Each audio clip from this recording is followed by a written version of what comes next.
All right, welcome back. It's been a couple months and joined by Matt Walton, an attorney here in Fort Worth. And we're going to talk about M&A things investors, business owners should consider before selling their business or buying another business. Very planning focus towards business owners and investors. Matt, welcome. Thanks for having me, Matt. Yeah, absolutely, absolutely. Uh, so jumping right on in, I know you're working on a number of different transactions. Just wanted to see kind of some common mistakes from a financial planning perspective, or I guess from your perspective, more of a legal perspective that you see business owners make that are selling their business. What are kind of the stuff that you end up having to clean up that is easily avoidable with a little bit of proactive planning, if you will. Sure. Well, the biggest mistake that I see is just not planning. Yeah. It is just jumping into a transaction. Someone approaches a business to sell, and it's a number that they could have never imagined, and they just jump in and do it, not realizing that if they plan for something like that, then it can make it go a lot smoother, a lot easier. Another problem, challenge that I see is that a lot of business owners just don't know their options. Um, you know, it- Most people, I think, believe that the way to exit their business is just to sell it to a third party. Hmm. In reality, there are other options, such as selling it to your family, gifting it to your family, selling it to employees, gifting it to employees. Um, and that can take on, a lot of different forms. Yeah. Yeah. We've definitely helped a few clients with ESOPs and whatnot. But as far as like selling it to their family or gifting it, uh, have you seen that work pretty well? I mean, I've talked to people about it, but I've never seen anybody actually go through with it because you inevitably have one kid that's working in the business, one that's not. Uh, do they try to make things fair by gifting other assets to the person that is not interested in the business? Or given you've worked on some of these successfully, like what does that typically look like? I think that depends on the family and on the business. Um, that's why planning is so important. Yeah. Um, on one hand, and what a lot of the family members that may be inheriting the business or maybe purchasing the business look at is the financial aspect. But there's really two aspects to it. It's the financial aspect and then the control aspect. Hmm. Um, and if you don't plan properly, one, you may have the situation I think that you're kind of referring to, and that you'll have family members feel like they're left out, right? But also, you could end up with a situation where someone's taking over a business that's just not prepared to. They may think that they're prepared to. The owner who's built up this business and is willing to pass it along may think that they're ready, but they've never actually tested that out. While the current business owner, the founder of the business, has still control over the company. And so, if done right, everyone knows what's going to happen before it actually happens. And you kind of start setting the stage for that to happen. You gradually let the people that are going to take over the business, start having more and more involvement in the business. You help, essentially train them, educate them, because there's a lot to going in to be a business owner, rather than just making a widget and sending it out the door. Yeah.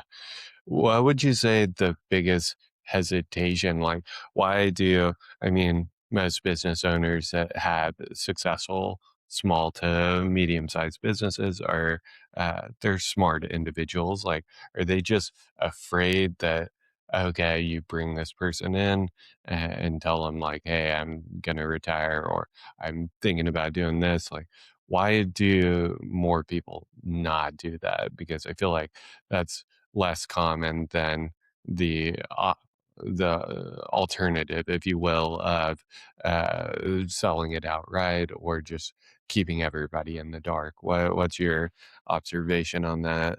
I think the reason it doesn't happen most of the time is just they don't have a family member that wants to be involved in the business. Yeah.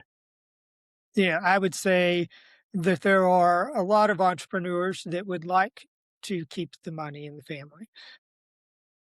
Another reason could be that a third party, like a private equity firm, can pay them just so much more than Yeah. they can get, from their family. But if they want to give it to their family and they can't, it's most of the time they can't make that happen. It's most of the time related to just not having a family member that's ready or willing to step up, and or the time has come that that founder just wants to step away and they've not made these plans yet, so they're kind of stuck with what the option of going and selling it to a third party. Yeah, okay. All right. So we've covered the family side of it. Have you done much on the ESOP side to kind of explore the various options?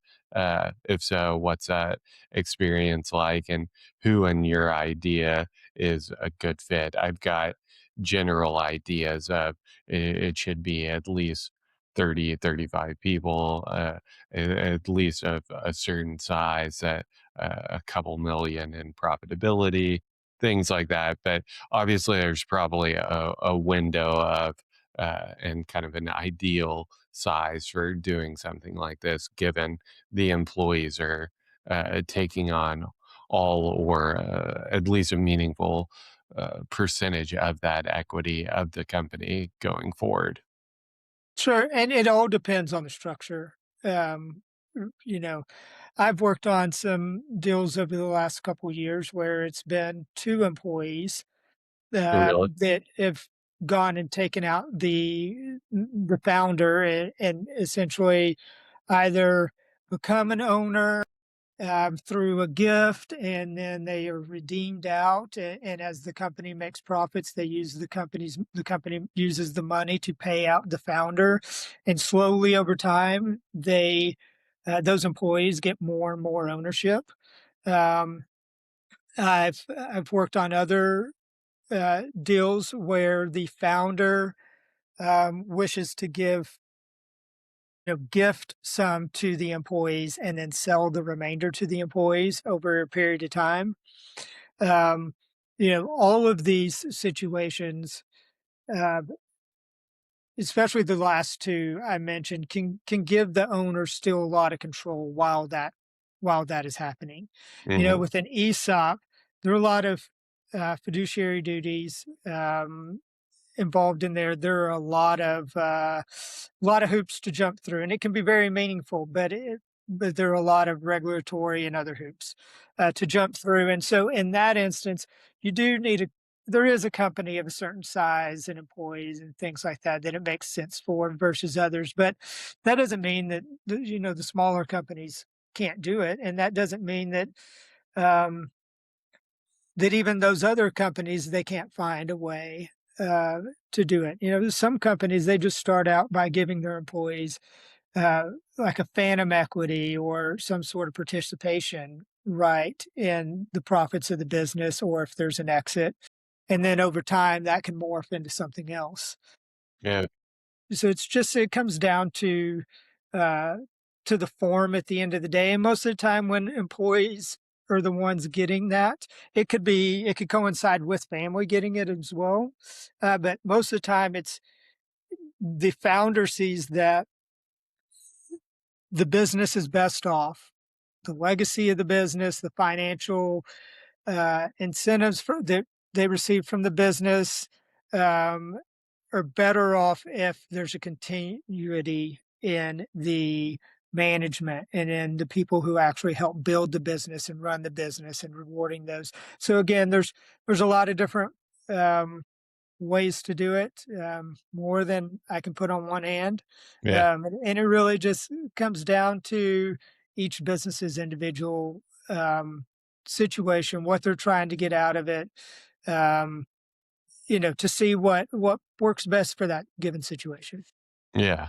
This is a stupid question, but, uh, like, is it an ESOP, like, if, say, in that situation, it's a business owner, maybe it's a S corp, and, he brings on 2 partners that were previously, call it W-2 employees. Like, is that technically an ESOP, or is that just, like, No. categorized as those 2 employees buying in and effectively becoming, Yeah. partners with some percentage of, because is that still an ESOP, or is that something different? No, that is something completely different. Yeah, So an ESOP, and I wrote an article, blog article on my website. It kind of goes into a little bit more about ESOPs, but ESOPs are very, very complicated vehicles, where yeah, essentially they're, they're treated. It's like the employees are owners in a trust. yeah, And in another investment vehicle that then goes and acquires that, and then there's reporting that's done back to them, and they're highly regulated, much more so than the situation where a founder just lets two owners buy in yeah, to and the yeah. company. Okay, that's what I thought. Just wanted to, while we were on the topic, just wanted to make sure my understanding was correct. Okay. Um, all right. Going into what you see more often than not, I feel like is some sort of financial or strategic buyer coming along and offering way more than a family member or employees could ever pay. And so I feel like that's what you see more often than not. So I guess from the perspective of the selling business owner, what are outside of not preparing and not having everything in a consolidated place or not having the management or team in place, outside of those common things, what are some of the mistakes and areas that you see that you would love to see people get more prepared before they engage somebody like yourself? Yeah, well, first of all, I would say getting someone engaged as early on in the process that does this for a living is probably important and will probably pay off dividends. Yeah. I've had situations where I've had clients come to me and they've already negotiated the deal and received documents from the buyer and they say, "We need you to review these documents." Well, I then sit down and actually explain the documents, explain the deal to them, and they think, "Oh, this is not all what I want." Yeah. So, get whether it's an accountant, professional, financial professional, an attorney, someone involved, especially if you don't know the world of mergers and acquisitions. Yeah, going along with that, and some things I've seen is people not knowing the sellers not knowing the value of their business. Um, and I don't expect any of my clients to go in and know the normal T's and C's of a asset purchase agreement or a membership interest purchase agreement. Um, but they do need to understand, what working capital is, how much working capital is going to have to be left in the business. That directly affects how much money they're going to get out of the deal. Um, do they plan on working for the business? A lot of times I hear clients after the fact, they've gone through a deal and they say, "Well, the buyer's not letting me do this anymore. I still own 5% of the 10% of the business." Well, you've given up control at that point. So they need to understand, are they looking for something that they're willing to give up control? Um, are they looking for something where they want to walk away from the business, or they want something where they can still work in the business and just take some chips off the table? Or are they looking for someone to come in and give growth capital to help them grow the business? But in all of those situations, we can. there's a million ways that this could end up working out depending on how they want it. But, Yeah. but it's thinking about those things when you go into a deal rather than, at the 11th hour trying to renegotiate it, within the definitive documents. Yeah, like, a lot of what I heard was, uh, getting a very clear understanding of what you're trying to accomplish, uh, because that dictates the terms of the deal, who the ideal buyer is, and what those expectations for the business owner is, post-close, and a lot, better to do that before you're on the clock and before the 11th hour. Sure. Yep. Yeah. Anything from like a strategic buyer's perspective that would be different from a financial, or probably the same things from that Well, perspective? yeah, the thing about a strategic buyer is they're just going to know your business a whole lot better. Yeah. Um, they're going to know the industry. They're going to know what I see a lot in the legal documents when there's a strategic buyer is there's not a lot of fluff in the documents because they know that what relates to a deal and what does not relate Yeah, to a they know deal. it. All companies, all industries are different, and they all require their different representations and warranties and all of those other things. Um, and so, on one hand, I feel like that can help things go more smoothly, just because that strategic buyer knows the business. Yeah, that makes complete sense. Uh, Given that we've hit on from the perspective of a selling business owner, given those people often become investors, anything from I guess that's more from an investment perspective. Anything that you're working on in that arena, if you will, or common mistakes or good stories that you've seen recently that you'd like people to hear about? Well, from when someone's going to make an investment, From the investor's perspective, like if you're on the opposite side of the table, yeah. if somebody is the business owner looking to buy something, so uh, Yeah, any well, the biggest thing is do your diligence. Ask the questions, ask for documents, um, understand the agreement you're signing on for and what you get from the other person and what you have to give. Mhm.